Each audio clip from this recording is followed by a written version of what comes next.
La palabra en tránsito hacia el límite. Finibus terrae.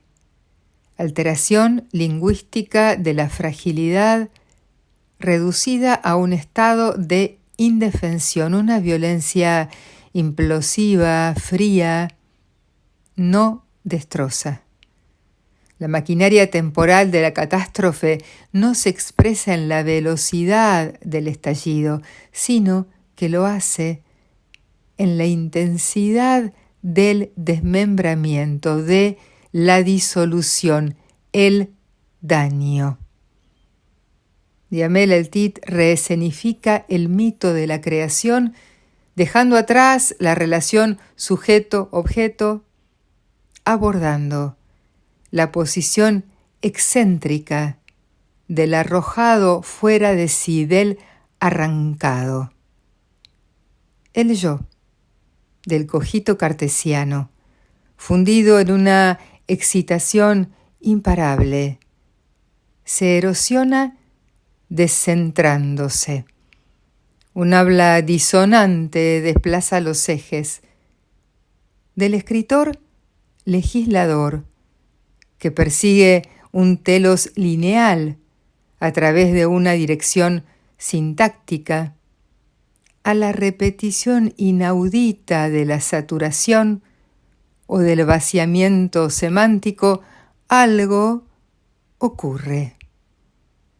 De la claridad metafórica a la metonimia, la ley del Padre se trastorna, contraria a la tradición épica de la mismidad en Ulises, el lenguaje, verdadera patria del Tit, no vuelve, no mira hacia atrás, no avanza. Si el primer paso en la modernidad consistió en poner todo en lo transitivo de la imagen, derivando luego hacia una escritura despoblada, el tercer estadio conforma una señal de cruce, el proceso del deambular, donde el movimiento de la literatura del Tit deja de representar e interviene. Contra la ratio dominante, la precariedad traduce el disturbio amenazador, la disolución del espacio, del cuerpo, de la identidad. A diferencia de la obra existencialista, cuyo monólogo reflexivo de flujo regular daba cuenta de una pérdida, la obra de la chilena se funda en el vértigo de sobrepasarse, en el quiebre de las huellas y de los rastros, instalándose en un puro momento. No es posible el catálogo, ni la clasificación, ningún residuo estructuralista podría ser suya esta porosidad de fronteras, esta borderland. De enunciación disruptiva, sesgada, la voz de la escritora se nombra dislocada en una tensión constante entre un centro móvil ajeno y un margen propio impotente. Ella supera la postura posmoderna del juego azaroso de los significantes, se rebela contra esa domesticación que desvitaliza, así como se subleva contra la organicidad triunfante de la ciencia. La palabra es la articulación verbal de un otro como colectividad. El entender al sujeto en su obra no será tarea del desciframiento. La disyunción, la diáspora de la voz, refleja un sujeto múltiple y complejo, una subjetividad deseante. En la heteroglosia social del lenguaje invade la percepción del lector. Rota la estructura de la obra, barrido el objeto, queda la acción. El cuerpo será el lugar privilegiado por preferido de la resistencia. Allí se construirá la intención ética de la autora. Habrá así una ecuación tan textual como epidérmica de la zona de hundimiento del cuerpo, con un lenguaje que hace frente a las manipulaciones clínicas, económicas, en fin, políticas. Un cuerpo revolcándose contra la mirada anestesiada de las relaciones de poder que lo invisten, lo marcan. Como telón de fondo, la idea Foucaultiana de la tecnología política del cuerpo. Entonces, en primer plano, la abyección por un cuerpo que nunca deviene propio. La pantalla del relato vibra, resbala, se atomiza en universos sin mundo, donde la letanía equipara el tema de la narración al suceso. Poco a poco, las máscaras receptoras de la lengua y del castigo se vacían. Poco a poco en cada texto y en el diagrama de toda la obra, el TIT perturba el lugar del discurso, esa cita, ese llamado que precede al sujeto.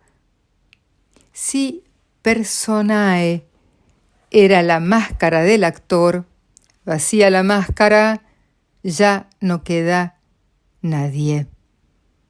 Una escritura diagonal, contracanónica, busca resignificar el nexo perdido entre signo y referente.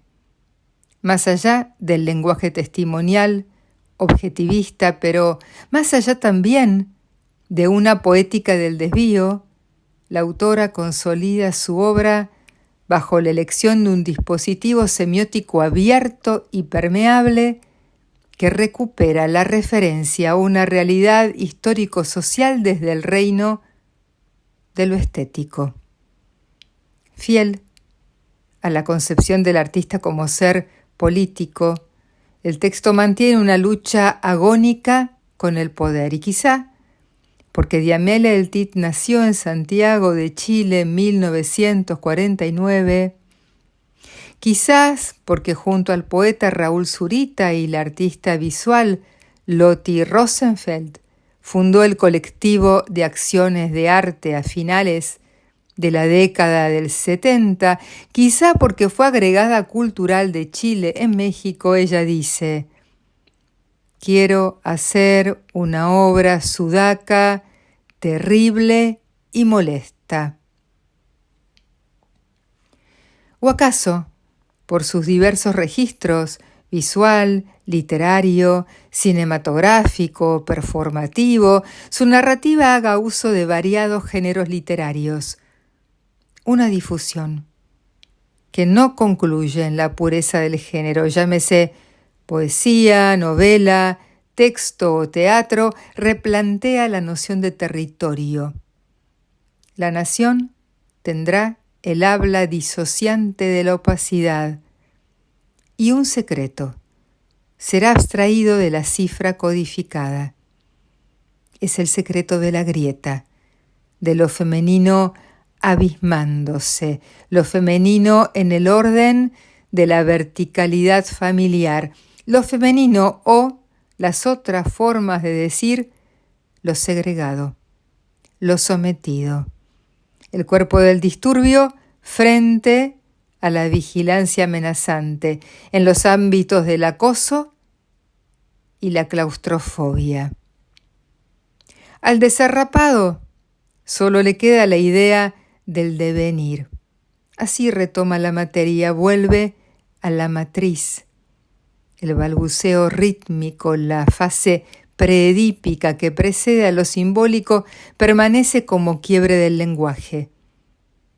El TIT erige el lugar de la escritura como sede de la otredad, rompe la secuencia narrativa de una palabra colonizada.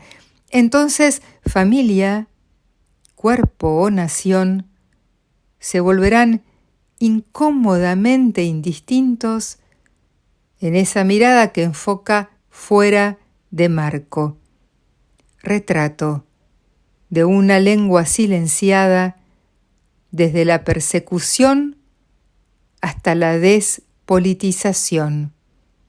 Retrato que renueva en cada texto el gesto insubordinado.